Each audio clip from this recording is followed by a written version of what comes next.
Press conference करने का उद्देश्य क्या है आपका?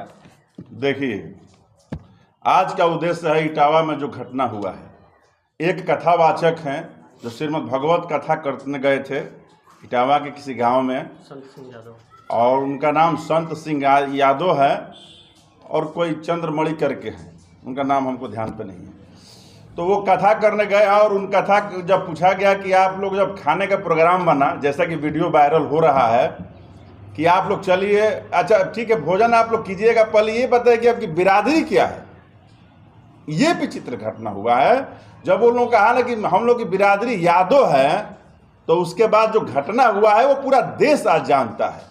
तो हम लोग का विषय वही है कि अगर ब्राह्मण समाज से कोई होता और कथा कहने आता, तो जो आप लोगों ने उनका बाल मुंडवा के और अपने स्त्री से मूत्र लेकर उन पर छिड़काव करके उनकी शुद्धि क्रिया किया है, क्या ऐसा आप लोग अपने साथ कर पाते या किसी और अन्य समाज के साथ ऐसा होता सवर्ण वर्ग में, तो क्या यह बर्दाश्त किया जा सकता? यह सवाल सभी से है।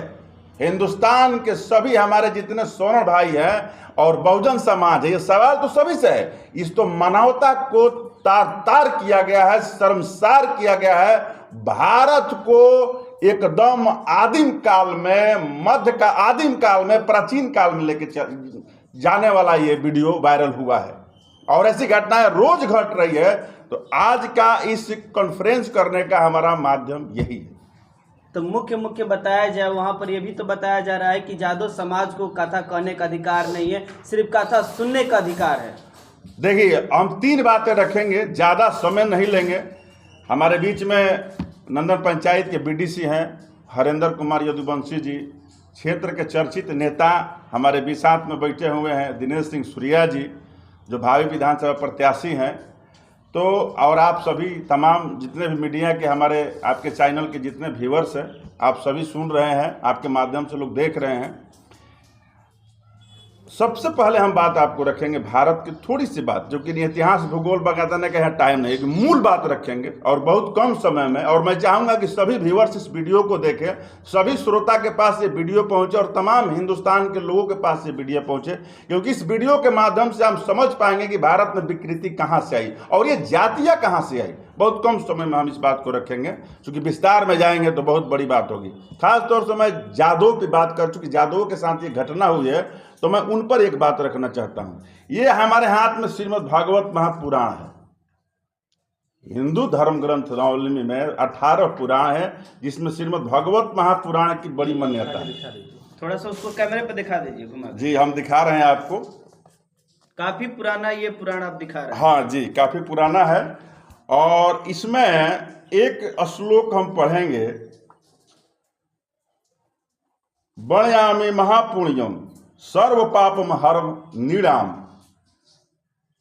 यदो वर्षम नरः सुरतवा सर्व पापो मा परुष्यते। माने यदु वंश का श्रवण करने से, उसके नाम लेने से, उसके गायन करने से आप सब पापों से मुक्त हो जाते हैं। ध्यान दीजिएगा, ये श्रीमद् भगवत महापुराण गीता प्रेस पर छपता है। पहले से भारत में जितने हिंदू धर्म ग्रंथ में मान्यता है, श्रीमद् भागवत महापुराण का सर्वश्रेष्ठ मान्यता है। यादव का इतिहास इसमें पूरा वर्णन है। अब उसमें हम नहीं जाएंगे, लेकिन हम बात रखते हैं, जिसको पढ़ना है वो पढ़ सकता है। श्री कृष्ण इसी वंश में हुए, सहस्त्रबाहु अर्जुन इसी वंश में हुए। ये प्रमाण के साथ हम बात रख रहे हैं, हवा में, कल्पना में नहीं, कथा में नहीं। किसी के पास प्रमाण है तो बाद में आकर हमारे साथ तर्क कर सकता है। यादवों के बारे में ये आपने लिखा है, ब्राह्मण समाज ने लिखा है। वेद व्यास ब्राह्मण थे। तो देखिए विकृति कहां से हुई।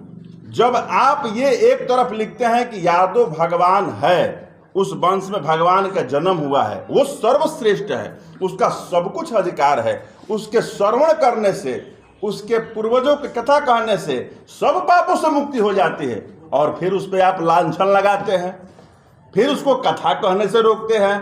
यही श्रीमद् भागवत महापुराण कथा वो लोग कहने गए थे और इसी में उसका वंश का वर्णन है। तो ये बात सबसे पहले आध्यात्मिक रूप से ये विकृति आई कहां से। वैदिक काल में गुण और कर्मों के आधार पर, ये देखिए यथार्थ गीता और यथार्थ गीता में देखिए 5200 वर्षों के लंबे अंतराल के बाद, ध्यान दीजिएगा, दिखाई दे रहा है, बताया जाए। इसके संत है स्वामी अड़गड़ानंद महाराज, और 44 देश मिलकर विश्व धर्म संसद जब 2002 में हुआ था, तो इस पुस्तक को विश्व के सर्वश्रेष्ठ किताब की उपलब्धि मिली थी। ये 5200 वर्षों लंबे अंतराल के बाद लिखने का उद्देश्य क्या था उनका, किताब के फ्रंट पर, कि कृष्ण भगवान ने 5200 साल पहले जो कहा था यदुवंश में जन्म लेकर, वो खुद स्वामी अड़गड़ानंद महाराज यदुवंशी हैं, यादव घर में जन्म हुआ है उनका। वो कह रहे हैं कि वही बात मैं कह रहा हूं, और मैंने बहुत सारे गीता, श्रीमद् भगवत गीता का अवलोकन किया है, अध्ययन किया है। ये जो कह रहे हैं वही वास्तव में यथार्थ गीता है, और इसको मैंने मान्यता नहीं दिया है, इलाहाबाद हाई कोर्ट ने मान्यता दिया है, और इस पर डिटेल्स है, और इसको 44 देशों ने मिलकर मान्यता दिया है। ध्यान दीजिएगा बात, कम शब्दों में सर बताइए जी। तो ये यथार्थ गीता स्वामी अड़गड़ानंद महाराज का है, विश्व गुरु से विभूषित है। कोई रोक ले माइकल लाल उनको जाकर, वो तो पूरा विश्व में प्रवचन देते हैं, वो तो श्रीमद् भागवत गीता का खुद लेखक हैं, पूरा विश्व मानता है। तो ये घटना जो हुआ है, आप लोगों ने किया है, इस पे सबसे पहले ब्राह्मण समाज को संज्ञान लेना चाहिए। जो हमारे शिक्षित ब्राह्मण भाई हैं, जो जागरूक हैं, जिनको समाज में, इंसानियत में, देश में विश्वास है, मानवता में विश्वास है, उनको संज्ञान लेना चाहिए। और उस समाज का, उस परिवार का, जो लोग इसमें शामिल है, उनका संपूर्ण बहिष्कार करना चाहिए, और सामूहिक रूप से यदुवंश से क्षमा मांगना चाहिए।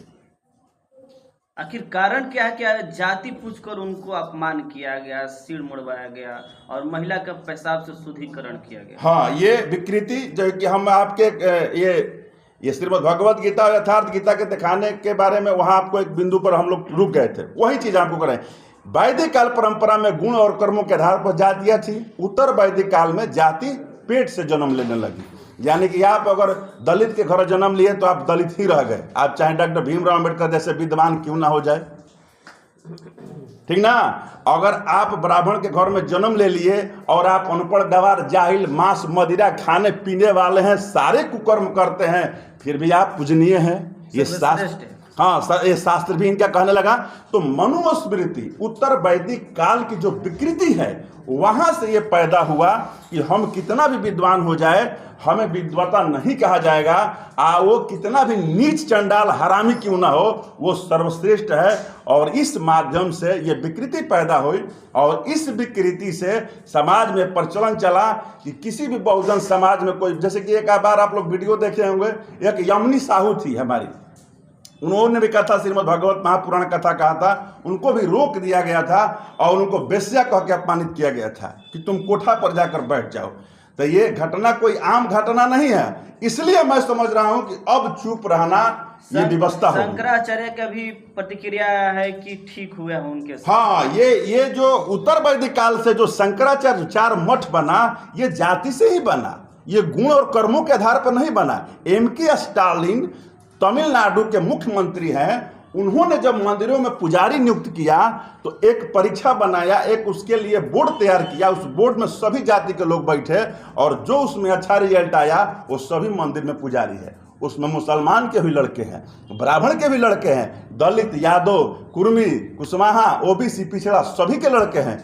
और M.K. स्टालिन ने वैदिक काल की परंपरा को गुण और कर्मों के आधार पर, ध्यान दीजिए के बात पर, गुण और कर्मों के आधार पर वो नियुक्त किया। लेकिन शंकराचार्य उस बात को नहीं मानते हैं, वो उत्तर वैदिक काल की परंपरा को मानते हैं, जहां मनुस्मृति लागू हुआ, जहां जन्म से किसी को श्रेष्ठ बना दिया जाता है और जन्म से किसी को नीच बना दिया जाता है। और इसी घृणित मानसिकता को लेकर बाबा साहब भीमराव अम्बेडकर ने हिंदू धर्म को त्याग दिया था और बौद्ध धर्म अपनाए थे। और ये अभी लोग नहीं सुधरे, मैं चेतावनी दे रहा हूं सामूहिक रूप से, अगर अभी ये लोग अगर आंख नहीं खोले तो देखिएगा कि इन लोगों के पास ये अकेले रह जाएंगे, ये तिनका भी नहीं इनका औकात बचेगा, और भारत में ये कहीं दिखाई भी नहीं देंगे, और संपूर्ण बौद्धमय ये राष्ट्र हो जाएगा। फिर तरसेंगे ये लोग। इस तरह से अगर घटना को अंजाम दिया जाएगा तो ये शंकराचार्य जैसे लोग अपना स्टेटमेंट सुधारे और उत्तर वैदिक काल की परंपरा को नष्ट करें, और जो सांख्य दर्शन, शास्त्र, श्रीमद् भगवत महागीता और सामूहिक रूप से राष्ट्र को लेकर चलें। अगर जातियों से आप श्रेष्ठ पैदा होंगे तो आप लोगों को लात मारने में देर नहीं लगेगी और संपूर्ण समाज आपका बहिष्कार करेगा। चलिए, धन्यवाद।